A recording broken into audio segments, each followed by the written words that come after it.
Julian Erosa had some choice words for men who compete in women's sports, namely, Leah Thomas. After his first-round submission win over Ricardo Ramos at UFC Vegas 89 on Saturday night, Erosa spoke to reporters about the unfair advantages of males who compete against females. And he specifically challenged Thomas. "I don't like cheaters," Erosa said. "I wanted to encourage him to transition from women's swimming into women's MMA, and then I'll transition into a woman and beat that dude's ass." He continued, "The world that we're living in, there's no common sense anymore." Thomas, of course, is the transgender swimmer who won gold in the 500-yard women's freestyle in the 2022 NCAA Championships and tied with Riley Gaines in the 200. Now, Thomas is now challenging a World Aquatics policy that bans trans athletes from women's events if they underwent male puberty.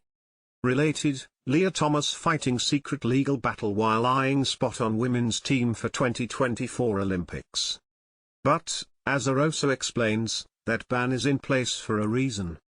If you went through male puberty, there's nothing you can do.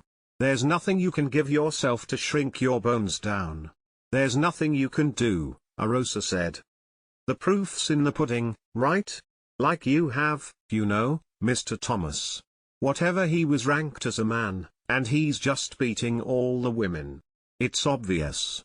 It doesn't matter how much estrogen you're taking. One reporter noted that combat sports, like MMA, are different than non-contact sports, like swimming.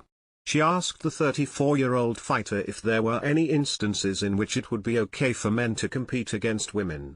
Erosa said no. "I'm not the smartest crayon in the box.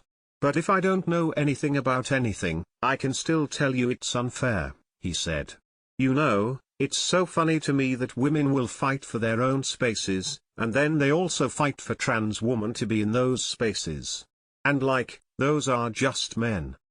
When is it going to be where there's going to be hundreds of men in these sports, and then it just becomes another man's sport?" Great question, Julian. Let's hope there are enough smart crayons in the box to keep that from happening.